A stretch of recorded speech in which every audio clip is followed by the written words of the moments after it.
बच्चे, आज का जो टॉपिक है वो पॉलीस्पर्मी है।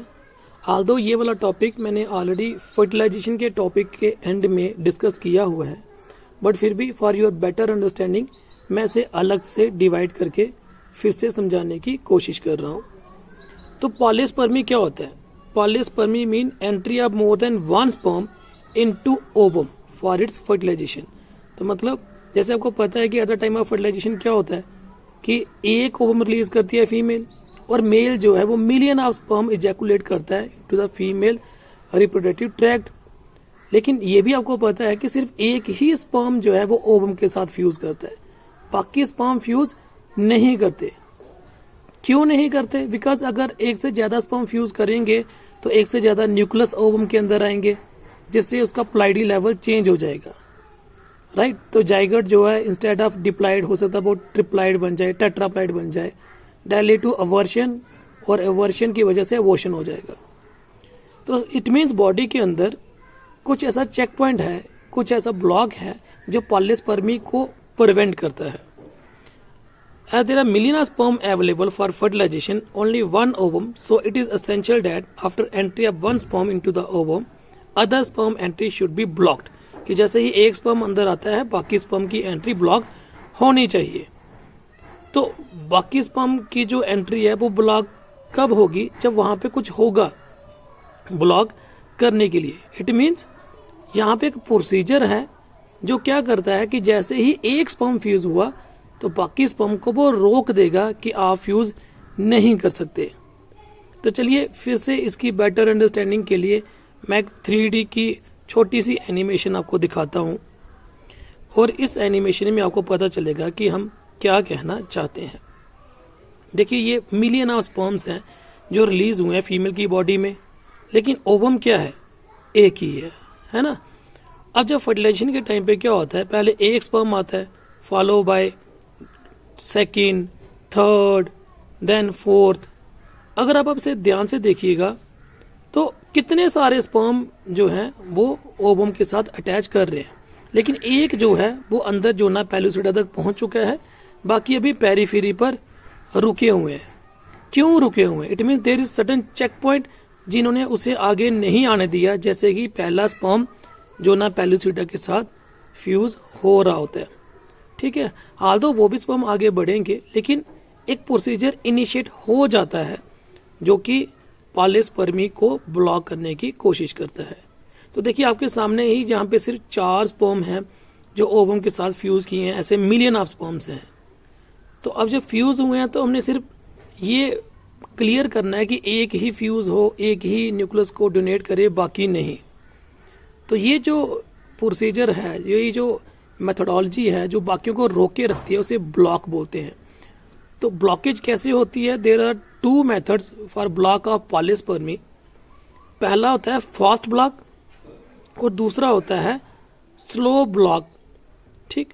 तो एक फास्ट ब्लॉक का मतलब जल्दी से पॉलीस्पर्मी को अवॉइड किया जाए, स्लो ब्लॉक का मतलब धीरे धीरे करके पॉलीस्पर्मी को डिस्कार्ड किया जाए कि आपकी एंट्री यहाँ पे नहीं हो सकती, ठीक। फास्ट ब्लॉक में क्या होता है? Due to change in electrical potential, कि ओवम के अंदर कुछ इलेक्ट्रिकल पोटेंशियल चेंज आती है, जिससे एकदम से ओवम में जो फ्यूजन करने की कैपेबिलिटी होती है स्पर्म के साथ वो खत्म हो जाती है। और स्लो ब्लॉक में जो रोल प्ले करते हैं वो कॉर्टिकल ग्रैन्यूल जो है वो रोल प्ले करते हैं। तो चलिए सबसे पहले हम नंबर 1 को चूज करते हैं कि भाई फास्ट ब्लॉक जो है वो क्या है। अब फास्ट ब्लॉक क्या करता है? This involve change in the membrane potential and this fusibility to the rest of the sperm. तो इसमें क्या होता है कि मेम्ब्रेन की पोटेंशियल जो है वो चेंज हो जाती है।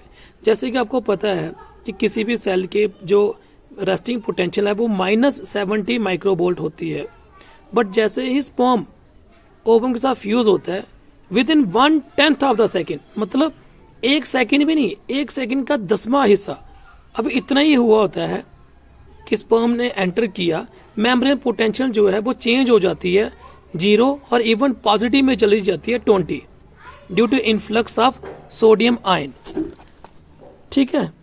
तो अब ये भी है कि मेम्ब्रेन जिसकी पोटेंशियल -70 हो वो स्पर्म के साथ अटैच कर सकता है, बट जिसकी पोटेंशियल बिल्कुल 20 से आगे बढ़ चुकी हो, मतलब -20 छोड़िए, 0 आ गया, जब +20 चला गया है, वो जो ओवम है वो स्पर्म के साथ फ्यूज नहीं कर सकता। सो होपफुली आपको पता चल रहा होगा कि मैं क्या कहना चाहता हूँ कि बच्चे जैसे ही एक स्पर्म जो है वो ओवम की मेम्ब्रेन के साथ अटैच होता है ना, तो उसकी रेस्टिंग पोटेंशियल ही नेगेटिव से पॉजिटिव की तरफ आ जाती है, और जैसे ही उसकी रेस्टिंग पोटेंशियल चेंज होगी तो और कोई स्पर्म उस मेम्ब्रेन के साथ फ्यूज़ नहीं करेगा। देन आता है स्लो ब्लॉक टू पॉलीस्पर्मी। इसमें मैंने पहले बताया था कॉर्टिकल ग्रैन्यूल्स का रोल होता है, जैसे कि आप इमेज में देख सकते हैं कि ओवम के साइटोप्लाज्म में प्रेजेंट होते हैं कॉर्टिकल ग्रैन्यूल्स, और इन कॉर्टिकल ग्रैन्यूल्स में प्रोटियोलिटिक एंजाइम होते हैं और म्यूकोपॉलीसैकेराइड होता है। Within 20 second of entry of sperm into ovum, the ovum जो है वो कॉर्टिकल रिएक्शन शुरू कर देता है, ठीक। और ड्यूरिंग कॉर्टिकल रिएक्शन क्या होता है, जो कॉर्टिकल ग्रैन्यूल होते हैं वो फ्यूज़ कर जाते हैं प्लाज्मा मेम्ब्रेन में। अब आपको पता है कि ओवम के प्लाज्मा मेम्ब्रेन के बाहर होता है विटलाइन मेम्ब्रेन, ठीक है, या विटलाइन लेयर। अब क्या होता है कि जब ये कॉर्टिकल ग्रैन्यूल जो हैं ये प्लाज्मा मेम्ब्रेन के साथ फ्यूज़ होते हैं, तो ये क्या करते हैं, रिलीज़ कर देते हैं प्रोटीज एंजाइम, और ये प्रोटीज एंजाइम क्या करते हैं, डी लिंक करते हैं प्रोटीन जो कि प्लाज्मा मेम्ब्रेन को विटलाइन मेम्ब्रेन के साथ फ्यूज़ करके रखा होता है, ठीक। और एंड द म्यूकोपॉलीसैकेराइड, जिसकी वजह से क्या होता है, ऑस्मोटिक रश ऑफ वाटर होता है इनटू द स्पेस बिटवीन। अब क्या है कि ये कह रहा है कि प्लाज्मा मेम्ब्रेन और विटलाइन मेम्ब्रेन के बीच में जो जगह थी उस जगह को ये खाली कर देते हैं प्रोटीलिटिक एंजाइम। खाली जगह में जो है ऑस्मोटिक प्रेशर की वजह से वाटर वगैरह वहाँ पे एंटर कर जाता है, जिसकी वजह से क्या होता है कि मेम्ब्रेन ऊपर की तरफ राइज अप होना शुरू हो जाता है, राइट। और विटलाइन मेम्ब्रेन राइज अप, और फिर क्या होता है, एंटी फर्टिलाइजन लेयर जो है वो बनना शुरू हो जाती है बिटवीन द प्लाज्मा मेम्ब्रेन और विटलाइन लेयर। ये जो मेम्ब्रेन सो बनती है इसे फर्टिलाइजेशन मेम्ब्रेन कहते हैं, और ये मेम्ब्रेन धीरे धीरे हार्ड हो जाती है, और हार्ड कौन करवाता है, प्रॉक्सीडेज enzyme. Zona पैलिसोडा membrane thus remain no longer to fuse with sperm receptor, such reaction is called as zona action. चूँकि अब जोना पैलिसोडा प्लाज्मा मेम्ब्रेन के साथ नहीं है, जोना पैलिसोडा और प्लाज्मा मेम्ब्रेन के बीच में जो एक लेयर बन चुकी है, और वो लेयर की वजह से अब स्पर्म जो है वो नहीं फ्यूज़ हो सकता प्लाज्मा मेम्ब्रेन की साथ, किसके प्लाज्मा मेम्ब्रेन, ओवम के। तो जिसकी वजह से जो है अब आगे की पॉलीस्पर्मी की ब्लॉकेज हो जाती है। तो पहली डायग्राम में भी आपको दिखाया गया, और दूसरी डायग्राम में भी देखिए, नंबर 1 स्पर्म बाइंडिंग है, स्पर्म पेनिट्रेशन है, स्पर्म एडेशन हो रहा है, फ्यूज़न हो रहा है, फर्टिलाइजेशन हो रही है, कॉर्टिकल ग्रैन्यूल एक्सोसाइटोसिस होती है, और ब्लॉक टू पॉलीस्पर्मी हो जाता है। क्यों हो जाता है, बिकॉज ऑफ प्रेजेंस ऑफ ये जो आपकी नई लेयर बनी हुई है, देखिए कॉर्टिकल ग्रैन्यूल और जोना पैलिसोडा के बीच में जो नई लेयर बन गई है वाइट कलर से दिखाई जा रही है।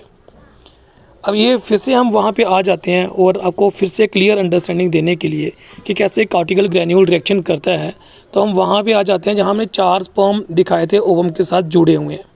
अब देखिए जैसे ही ये ओवम प्लाज्मा मेम्ब्रेन के साथ जो है स्पर्म जुड़ता है, तभी देखिए कॉर्टिकल ग्रैन्यूल रिएक्शन होती है। हाल तो यहाँ पर कॉर्टिकल ग्रैन्यूल नहीं दिखाए जा रहे, लेकिन कॉर्टिकल ग्रैन्यूल की रिएक्शन से आप देखेंगे कि किस तरीके से जोना पैलिसोडा और प्लाज्मा मेम्ब्रेन एक दूसरे से अलग हो जाएंगे, और बीच में एक स्पेस बन जाएगी जो कि हार्डनिंग हो जाएगी, राइट।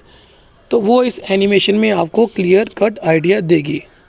तो अभी ये मैंने एक इमेज लगाई है ताकि आपको फिर से रिमाइंड हो सके जो हमने पीछे पढ़ा था इसी वीडियो में, और अब आपको दिखाया जाएगा कि किस तरीके से स्लो ब्लॉक पॉलीस्पर्मी की रिएक्शन होती है। तो चलिए देखिए, ये देखिए स्पर्म जो है वो फ्यूज़ हो रहा है, और स्पर्म ने अपना न्यूक्लियस जो है वो ओवम के न्यूक्लियस को दिया, और देखिए ये येलो कलर की जो प्लाज्मा मेम्ब्रेन की लेयर है वो कैसे पीछे चली गई है ना। तो पहले ये जोना पैलिसोडा के साथ जुड़ी हुई थी, लेकिन अब पीछे जा चुकी है और बीच में एक गैप आ चुका है। इसी गैप की वजह से अब ये जो स्पर्म है वो plasma membrane of the ovum के साथ फ्यूज़ नहीं कर पाते। ये फिर से एनिमेशन दिखाने की कोशिश की है, अगर आपका ध्यान ना गया हो तो देखिए ये येलो कलर की जो लाइन है सर्कल जैसी, ये कैसे पीछे हट गई है, और बीच में ये हार्डनिंग लेयर बन गई हुई है, राइट। बच्चे that was all about block to polyspermy, चाहे वो फास्ट ब्लॉक था चाहे वो स्लो ब्लॉक। Thank you.